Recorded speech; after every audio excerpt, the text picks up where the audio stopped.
Bismillahirrahmanirrahim. Assalamualaikum warahmatullahi wabarakatuh.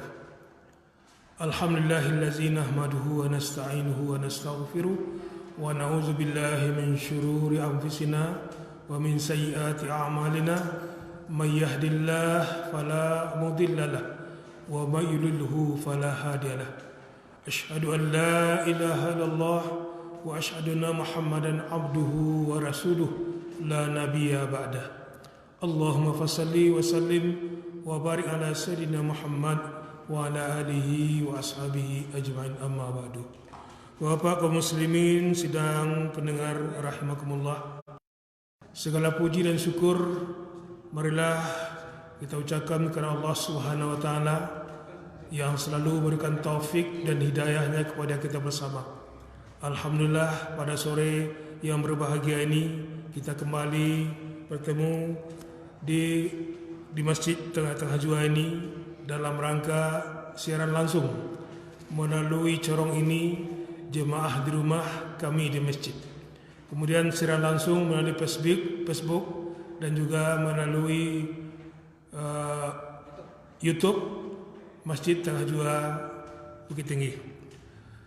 Bapak Ibu jemaah rahimakumullah, sebelum kita mulai, mari kita bersama-sama bertawakal kepada Allah Subhanahu wa taala dengan bacakan yaitu Al-Fatihah. Bismillah. Kaum muslimin jemaah rahimakumullah, pada sore yang berbahagia ini ustaz kita yang akan memberikan pengajian adalah Ustaz Haramain LC. Alhamdulillah beliau sudah bersama dengan kita. Untuk itu mari kita minta kepada beliau untuk berikan tausiah pada sore ini. Mudah-mudahan segala apa yang beliau sampaikan nanti bisa kita amalkan dan menjadi amal ibadah bagi kita. Terima kasih. Assalamualaikum warahmatullahi wabarakatuh.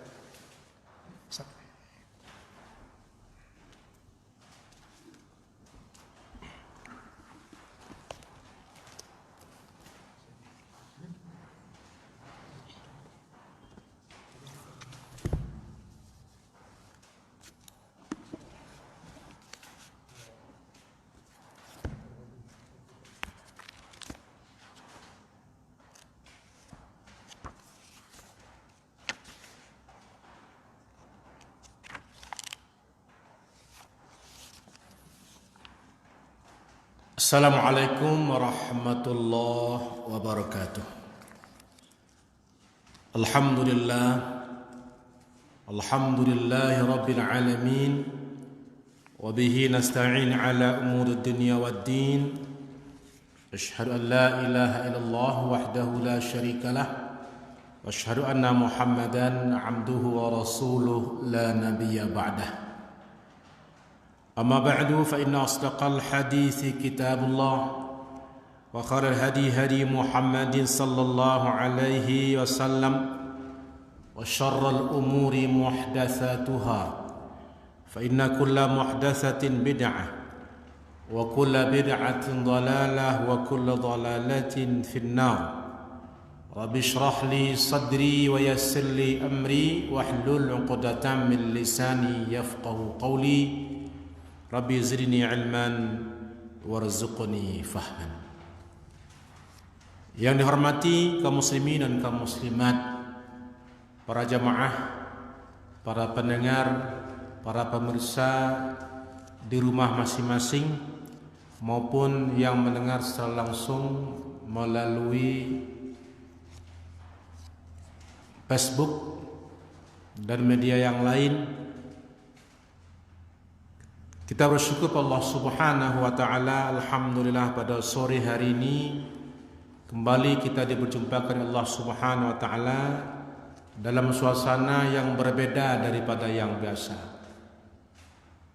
Namun mudah-mudahan walaupun kita tidak bertatap muka secara langsung, tetapi tujuan dari kegiatan kita ini dapat mencapai sasaran hendaknya.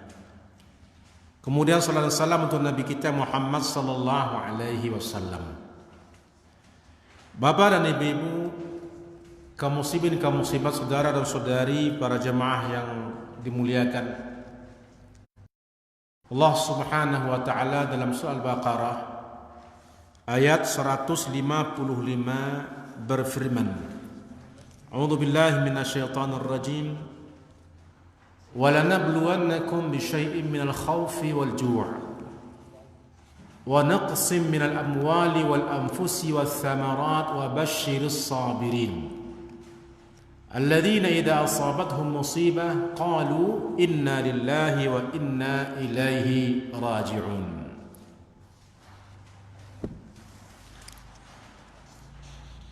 Apa kata Allah Subhanahu wa taala? Dan sungguh kami akan memberikan cobaan kepada kalian. Walanabluwannakum bisyai'im minal khaufi. Dan sungguh kami akan memberikan cobaan kepada kalian. Di sini Allah Subhanahu wa taala menggunakan dua huruf untuk taukid. Yang pertama lam taukid, yang kedua nun taukid saqilah. Ini gunanya untuk penegasan yang sangat. Dan sungguh kata Allah Subhanahu wa taala, kami akan memberikan kepada kalian ujian. Berarti ini sesuatu yang pasti. Berarti ini sunnatullah yang akan kita rasakan bersama-sama. Apa bentuk ujian itu? Bisyai'in minal khaufi. Ulama mengatakan atau menafsirkan bisyai'in ini dengan kata qalil, sedikit. Maka dalam terjemahan Al-Quran kita ketemukan kata sedikit itu. Itu terjemahannya. Sedikit dari apa? Minal khaufi. Minal khaufi. Sedikit dari rasa ketakutan. Ulama tafsir menafsirkan ini takut kepada musuh ini. Di aslinya dalam ayat ini adalah khauf minal adu, takut kepada musuh. Tetapi takut ini tentu umum. Bukan hanya takut kepada musuh, takut kepada apa saja.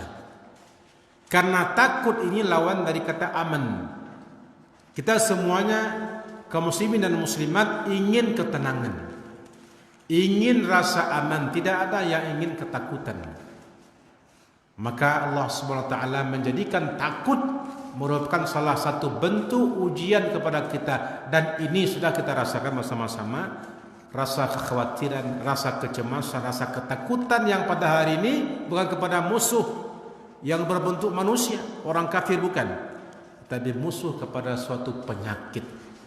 Ini yang sama-sama kita rasakan kaum muslimin dan muslimat pada saat ini. Salah satu bentuk ujian Allah SWT sama seluruh dunia atau hampir seluruh dunia merasakan, yaitu perasaan ujian rasa takut ini. Padahal ibu-ibu dan bapak kaum muslimin dan muslimat, saudara-saudari, di antara tujuan didirikannya sebuah negara itu, sebagaimana Allah sebutkan dalam surat Quraisy. Dalam surat Quraisy di ujungnya terdapat dua tujuan suatu negara didirikan. Kenapa kita harus bersama? Di antaranya adalah alladzi at'amahum min ju' wa amanahum min khauf. Alladzi at'amahum min ju' wa amanahum min khauf.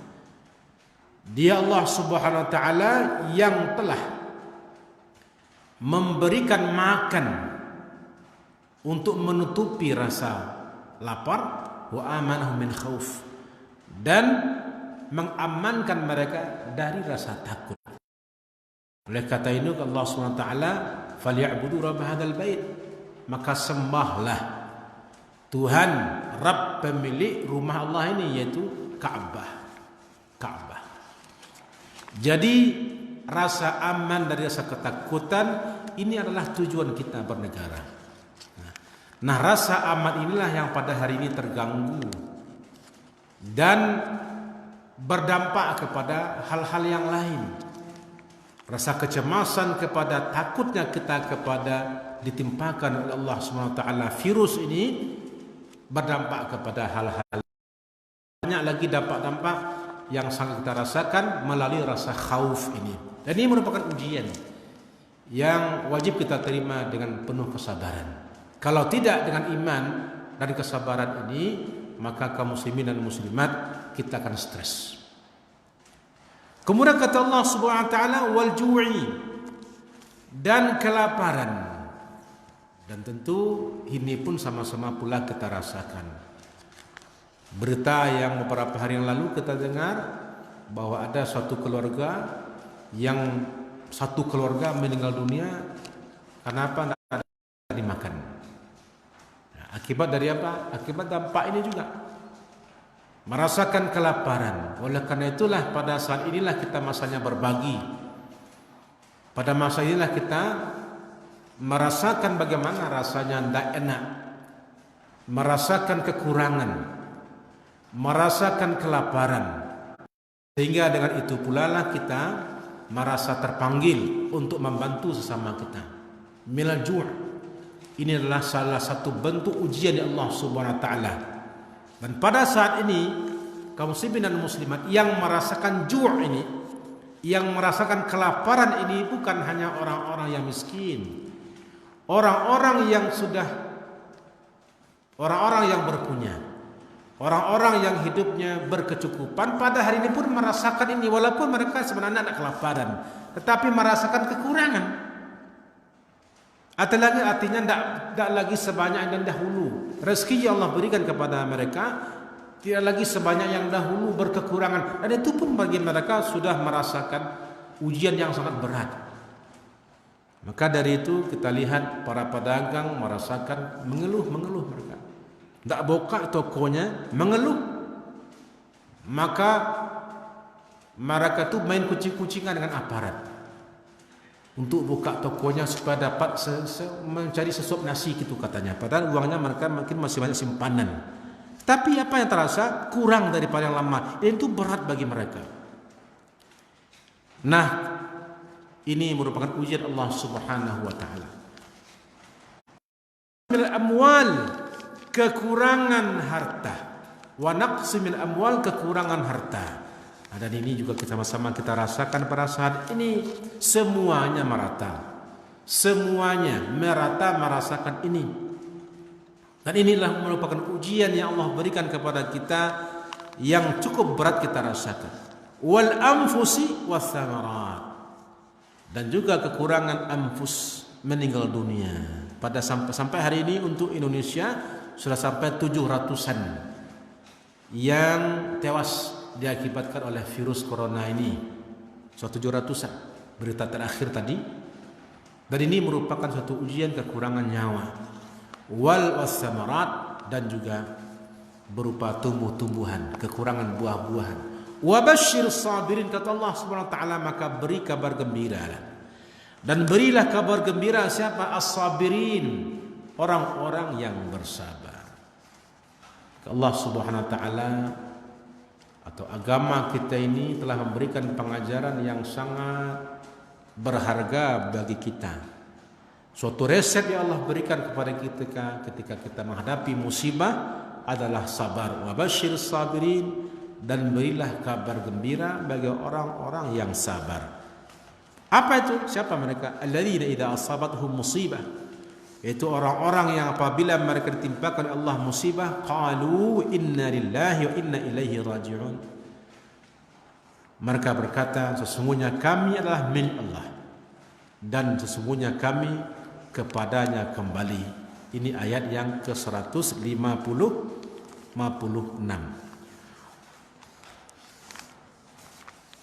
Kaum muslimin dan muslimat, baik yang di rumah maupun yang mendengar atau menyaksikan melalui layar Facebook, ini diantara hikmah yang kita rasakan pada kondisi hari ini, bahwa kita semuanya sepakat bahwa kita merasakan musibah yang Allah sebutkan dalam surat Al-Baqarah 155 ditambah dengan resepnya di 156 ini. Kalau dahulu barangkali ayat ini sambil lalu saja kita dengarkan saja. Ketika ada peristiwa kematian kita bertakziah dibacakan oleh guru sambil lalu saja. Tapi kini kita rasakan ini bersama-sama apa yang Allah sebutkan dalam surah Al-Baqarah ini. Ini yang pertama, pada awal pengajian kita ini kita awali dengan penyebutan surat Al-Baqarah 155 ditambah dengan 156 untuk memberikan kepada kita penyadaran, kesadaran bahwasanya kita saat ini sama-sama diuji oleh Allah Subhanahu wa taala. Maka resep ya Allah berikan kepada kita, mari kita hadapi dengan penuh kesabaran bahwa ini merupakan kehendak Allah Subhanahu wa taala. Kemudian di antara hikmah tadi, termasuk hikmah dari peristiwa yang kita hadapi hari ini, di antara hikmah lagi yang kita rasakan pada saat ini melalui musibah yang Allah berikan berupa virus ini, di mana berdampak kepada yaitu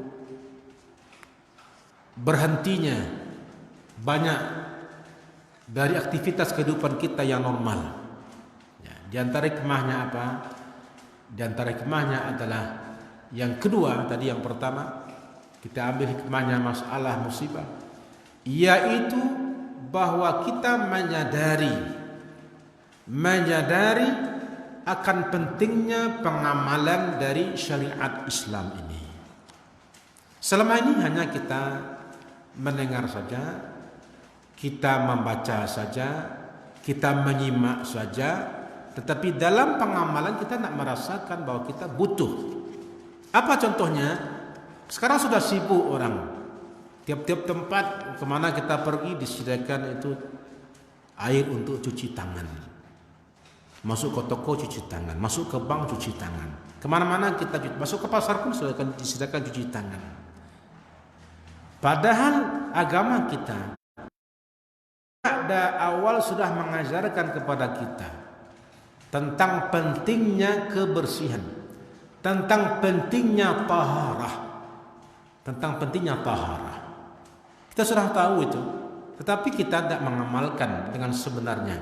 Nah, pada saat ini kita merasakan, oh ternyata penting rupanya, perlu rupanya yang diajarkan oleh agama kita selama ini, ternyata kita butuhkan. Selama ini tidak kita amalkan barangkali, ataupun kita amalkan tapi kita tidak tahu kalau itu merupakan suatu yang sangat penting ya bagi kehidupan kita. Dan diajarkan oleh Nabi sallallahu alaihi wasallam. Apa kata Nabi sallallahu alaihi wasallam? "Idza stayqadha ahadukum min nawmihi falyaghmis yadahu fil ina'. Fala yaghmis yadahu fil ina' hatta yaghsilha thalathan." Apabila salah seorang di antara kamu bangun tidur, fala yaghmis yadahu fil ina', janganlah sampai dia mencelupkan tangannya ke bejana, jangan masukkan ke dalam ember, jangan masukkan ke dalam gayung, jangan masukkan ke dalam periuk, pancin. Tangan yang dibawa bangun tidur itu jangan dimasukkan sampai dicuci 3 kali. Di mana? Di luarnya dicuci dulu 3 kali. Nah, makanya ulama mengambil ini sebagai salah satu sunat berwudu, cuci tangan dahulu sebelum berwudu. Bukan langsung berwudu masuk muka saja, enggak. Cuci tangan dahulu. Bukan langsung berkumur-kumur, cuci tangan dulu. Kenapa? Tangan ini dipakai untuk mengambil air wudu nantinya. Akan berkumur-kumur. Kalau tangan kotor, masukkan tangan ke dalam air, kotorlah air itu. Nah, berkumur-kumur kita, kotorlah air kumur-kumur kita itu. Cuci tangan dulu. Hatta yaghsila thalatha, 3 kali cuci tangan itu.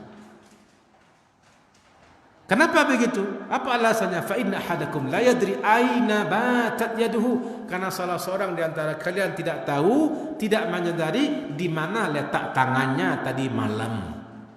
Mana tahu tangan kita memegang najis. Sedang tidur kita tidak sadar, masuk ke dalam celana kita, kotorlah dia kena najis. Masuk dalam air, kotorlah air wudu. Begitu betul agama kita menjaga kebersihan kita ini. Nah, selama ini kita tidak tahu gunanya itu. Nabi pun mengajarkan kepada kita, kalau kita menyentuh orang sakit, cuci tangan. Apa? Supaya jangan sampai membawa penyakit baru ke dalam tempat pasien itu atau orang sakit itu. Keluar dari tempat orang sakit, cuci tangan lagi supaya penyakit orang jangan dibawa pula keluar. Itu sudah diajarkan Nabi sejak dahulu, bukan dokter yang mengajarkan itu. Nabi SAW sudah mengajarkan. Nah, sekarang ribut kita begitu seolah-olah itu ahli kesehatan itu. Padahal itu agama yang mengajarkan. Nah, apabila kita mengamalkan agama dengan sebenar-benarnya, maka semuanya itu sudah terbawa. Ya. Juga proses berwudu. Islam bukan hanya mengajarkan cuci tangan, berkumur-kumur, memasukkan air ke hidung, ditarik ke dalam, dibuang, dikeras-keraskan lagi balik fil istinsya ketika menghirup air kita berwudu tadi, ditarik kuat-kuat, kecuali kalau kita sedang berpuasa, illa an takuna sha'iman. Nah, ternyata itu berguna. Apa? Ternyata ada penyakit yang masuk dari hidung, ada penyakit yang masuk dari mulut. Nah, itu berguna bagi kita semuanya. Cuci muka, cuci tangan, kepala diseka, telinga diseka, kaki dicuci. Tambah lagi ada mandi, mau Jumat mandi, mau sholat hari raya mandi, habis memandikan jenazah mandi, disunahkan mandi, walaupun tidak wajib itu. Tapi mengandung hikmah yang sangat bermanfaat bagi kita bersama ketika kita amalkan. Dan pada hari ini apa yang terjadi? Sebelum kita masuk rumah, kalau sudah keluar, mandilah. Jangan-jangan nanti sudah hinggap pula kuman corona ini pada kita. Mandi. Ternyata Allah Subhanahu wa taala sudah mengajarkan, Nabi mengajarkan kepada kita syariat yang agung ini. Yang kedua, bahwa kita menyadari akan pentingnya ajaran agama ini selama ini yang sudah kita ketahui, pada hari ini kita rasakan pentingnya. Maka mari kita kembali kepada agama kita. Kemudian di antara yang kita rasakan hikmah pada hari ini dengan musibah yang Allah berikan kepada kita, bahwa kita baru merasakan pentingnya berjamaah. Pentingnya berjamaah. Kenapa kita pada hari ini sudah 4 kali rasanya kita tidak lagi normal beribadah. Ya, sebagian besar tidak Jumatan lagi. Sebagian besar tidak lagi ke masjid untuk salat berjamaah. Apa yang terasa? Rindu bertemu sama kawan, rindu bertemu sama jamaah, rindu bersama sama tetangga yang selama ini kita bersama-sama ke masjid. Ternyata di antara hikmah kita salat berjumat, kenapa kita diserahkan salat Jumat, adalah bertemu-temu, bersilaturahim, namanya mu'tamar usbu'i dalam istilah bahasa Arab. Pertemuan mingguan. Pertemuan mingguan.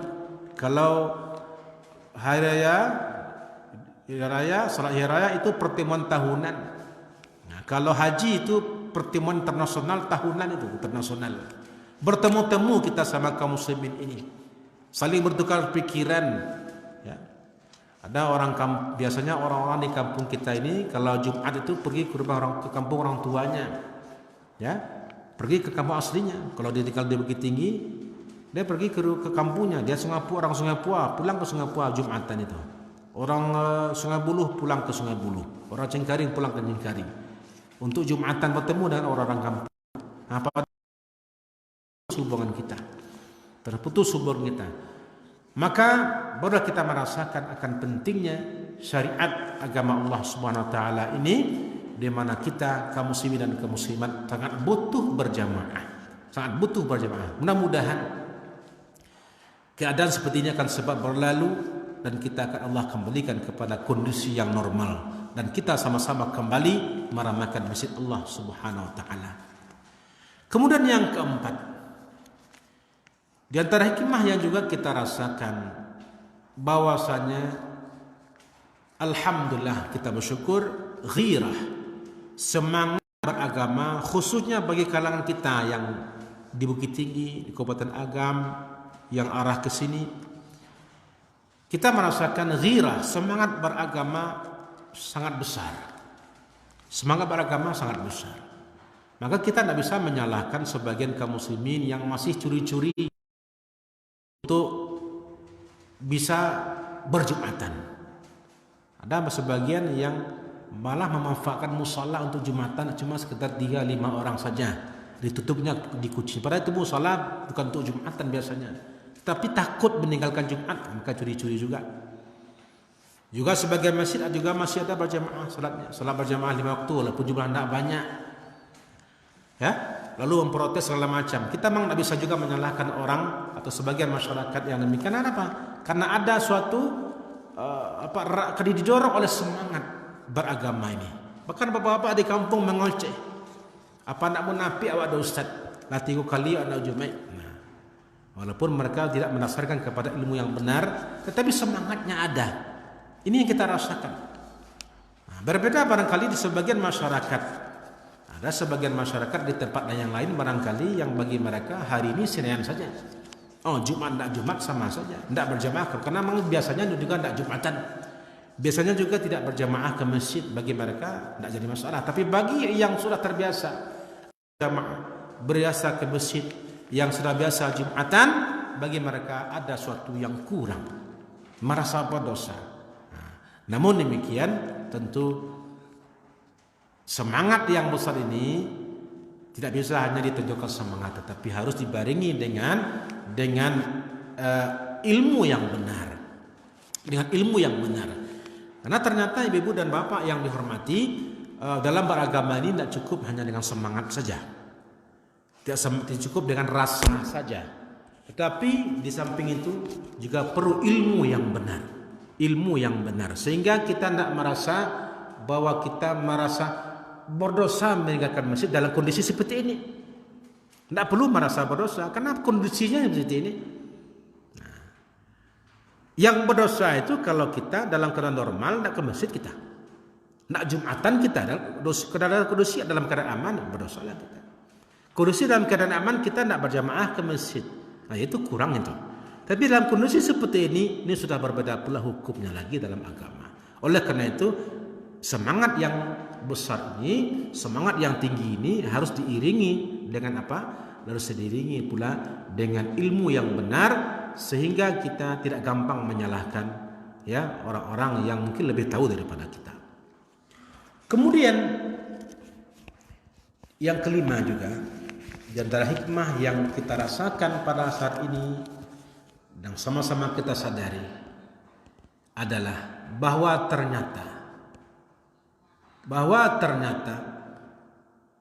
seseorang yang ingin berilmu, ingin belajar, dia harus berguru. Dia harus berguru. Sekarang sudah lebih sebulan lamanya anak-anak kita, baik yang sekolah maupun yang kuliah, diliburkan atau di sekarang belajar di rumah. Maka terpaksalah belajar online. Mereka terpaksalah banyak tugas PR diberikan oleh gurunya. Lalu sehingga berubahlah orang tua menjadi guru sekarang ini. Dan ternyata apa yang terjadi? Guru orang tua pun tidak mampu, bingung, tidak mengerti. Ya. Dan orang tua susah mengelola anak di rumah. Yang biasanya dari pagi sampai sore anak keluar, kita aman-aman saja di rumah, tenang mengerjakan tugas kita masing-masing di rumah. Sekarang ini anak sudah di rumah, susah mengatur anak. Nah, ini kita rasakan kepada kita, oh beginilah rupanya guru di sekolah. Oh beginilah rupanya dosen di tempat kuliah mengajar anak-anak kita. Susah untuk mengelola anak-anak kita. Ya. Kita baru sebulan saja sudah mengeluh, apalagi guru yang tiap hari mengasuh anak kita dalam seminggu, jam mereka banyak dengan guru. Nah, maka dengan merasakan kita sebulan pada hari ini mengalihkan diri kita, berubah kita ini menjadi guru sementara, mari kita menyadari bahwasanya memang perlu anak kita ini berguru perlu guru, maka timbullah rasa menghormati guru juga, menghormati dan menghargai guru. Ternyata tidak gampang. Maka perlu rasa terima kasih kita kepada guru-guru kita, dosen-dosen kita, ya. Maka tidak bisa dihargai dengan harta dan uang itu. Ya. Maka mudah-mudahan dengan adanya kondisi seperti ini yang kita rasakan, selepas dari musibah ini anak-anak kita semakin hormat kepada gurunya, kemudian orang tua pun memuliakan guru dari anak kita, dan dengan demikianlah akan menjadi generasi-generasi yang sukses dalam menuntut ilmu. Bahkan ada seorang profesor yang dengan terus terang dia mengakui bahwa dia profesor, ketika anaknya pada hari ini sudah dirumahkan, belajar di rumah, angkat tangannya, tidak mampu dia. Padahal dia seorang profesor itu, ya, apa yang tidak punya bagi ilmunya, tapi dia tidak mampu mengajar anaknya, harus berguru keluar. Nah ini, maka dari itu mudah-mudahan dengan proses seperti ini seluruh kita merasakan yaitu rasa simpati dan juga empati kepada guru-guru kita. Anak-anak kita juga merasakan butuhnya kepada guru. Tidak bisa kita belajar kepada benda mati HP ini, tidak bisa, tidak efektif. Harus berguru, bertatap muka dengan guru, bertanya langsung dengan guru. Tidak bisa pakai HP itu, tidak bisa. Maka guru tidak bisa tergantikan dengan HP itu selama-lamanya. Yakinlah itu. Ya, harus berguru kepada manusia. Oleh karena itu Ustaz Bakhtiar Nasir ketika ditanya oleh orang, Ustaz tolong tunjukkan kepada saya di mana anak saya bagusnya pergi masuk sekolah. Kata Ustaz tadi, ibu maunya sekolah yang bagaimana? Oh, sekolah yang fasilitasnya cukup, ada lapangan olahraganya, ada labornya, ada itunya. Apa kata Ustaz itu? Anak ibu mau belajar sama lapangan, labor, atau belajar sama orang? Sama orang. Maka jangan lihat lapangannya, lihat orangnya. Siapa gurunya? Jangan lihat fasilitasnya. Jangan lihat sarananya, orangnya, gurunya siapa. Maka berguru ke orang, bukan guru ke benda. Nah ini penting untuk sama-sama kita sadari melalui proses yang terjadi pada hari ini, musibah yang Allah timpakan banyak ya pelajaran-pelajaran yang akan kita rasakan. Kemudian berikutnya juga ibu-ibu dan bapak yang dimuliakan, pada kesempatan ini melalui mimbar ini mengajak kepada kita semua, mari kita bersama-sama menghadapi musibah ini dengan penuh kesabaran, penuh ketawakalan, dan mari kita taati ya apa yang sudah diamanatkan, diberikan maklumat kepada kita oleh pembesar-pembesar kita, demi untuk kita bersama untuk hifdzul nafsi, menjaga jiwa kita, menjaga jangan sampai kesehatan kita terganggu, dan jangan sampai pula jiwa kita melayang ya. Dan mari sama-sama kita ambil hikmah yang sangat berharga dari peristiwa pada hari ini. Kita ambil apa pelajarannya, mudah-mudahan setelah kita lepas dari musibah ini, kita menjadi insan yang lebih baik daripada yang sebelumnya. Diiringi dengan doa kepada Allah Subhanahu wa taala, semoga kita cepat dilepaskan dari musibah ini. Kenapa? Karena musibah ini adalah milik Allah. Milik Allah, dan yang akan mengangkatnya juga Allah Subhanahu wa taala. Yang memberi Allah, dan yang akan mengangkat juga Allah Subhanahu wa taala. Oleh karena itu ada doa, Allahumma idfa' 'anil bala wal waba wal fahsya wal munkar. Ya Allah, angkatkanlah dan jauhkanlah, tolaklah dari kami al bala, malapetaka, wal waba, wabah, penyakit menular, wal fahsya, perbuatan keji, wal munkar, dan perbuatan munkar. Dia sama-sama kita berlindung kepada Allah Subhanahu wa taala. Maka mudah-mudahan musibah ya Allah timpakan kepada kita sebagai musibah ini cepat diangkat oleh Allah Subhanahu wa taala. Berdoa kita bersama-sama.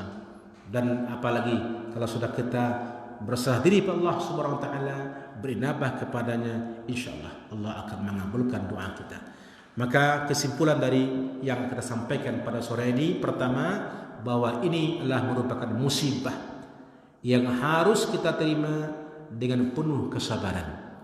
Dan yang kedua, kita merasakan pentingnya berjamaah. kita merasakan pentingnya berjamaah. Oleh karena itu, selepas dari musibah ini, mari kita ramaikan masjid, mari kita ramaikan musalla, kita berjamaah ke masjid, mengikuti pengajian, melaksanakan salat Jumat dengan sebaik-baiknya. Karena kita merasa katanya kita butuh untuk salat Jumat, kita butuh salat berjamaah, kita butuh bertemu bersama-sama. Kemudian yang kita rasakan juga hikmahnya, bahwasanya ghirah keagamaan sangat besar bagi kita. Tetapi ghirah, semangat beragama, hendaklah juga diiringi dengan ilmu yang benar, supaya kita tidak beragama hanya dengan perasaan saja, tetapi harus dengan ilmu yang benar. Kemudian juga kita merasakan di antara gurunya kita ini kepada guru. Oleh karena itu, mari kita hormati guru, mari kita muliakan guru, dan bahwasanya orang tidak bisa belajar melalui benda, tetapi harus belajar ke guru, mari guru. Oleh karena itulah Nabi kita SAW setiap bulan Ramadan dikunjungi oleh malaikat Jibril. Untuk apa? Bertadarus. Dan Jibril ketika itu menjelma bentuk manusia. Diperbaiki bacaan Nabi melalui malaikat yang berbentuk orang. Nabi saja berguru. Nah ini, oleh karena itu kita harus menghormati guru kita, merasakan simpati kepada guru kita, ya, karena kita ternyata tidak mampu untuk menjadi guru untuk anak-anak kita juga tidak mampu. Kemudian barangkali juga dengan adanya kita berkumpul bersama-sama dengan anak-anak kita, dengan istri ataupun suami kita, keluarga-keluarga dekat kita yang selama ini kita jarang berkumpul bersama-sama, pada hari ini berkumpul bersama-sama, mudah-mudahan semakin erat hubungan silaturahmi kita di dalam keluarga, semakin harmonis kita dalam berkeluarga, dan mudah-mudahan kita menjadi keluarga-keluarga yang bahagia dengan izin Allah Subhanahu wa taala. Barangkali itu saja dapat saya sampaikan pada sore hari ini. Mudah-mudahan bermanfaat bagi kita bersama, dan selamat melaksanakan pada puasa dan selamat berbuka pada hari ini. Mudah-mudahan puasa kita diterima oleh Allah Subhanahu wa taala. Fa'tabiru ya ulul absar la'allakum turhamun. Assalamualaikum warahmatullahi wabarakatuh.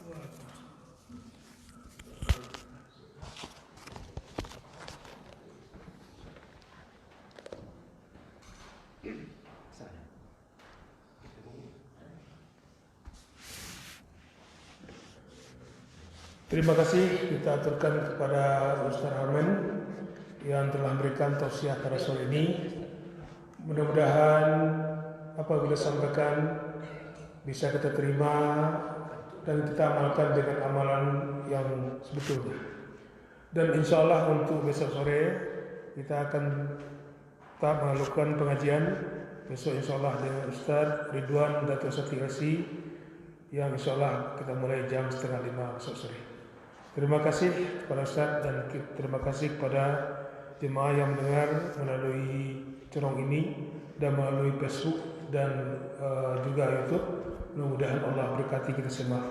Assalamualaikum warahmatullahi wabarakatuh.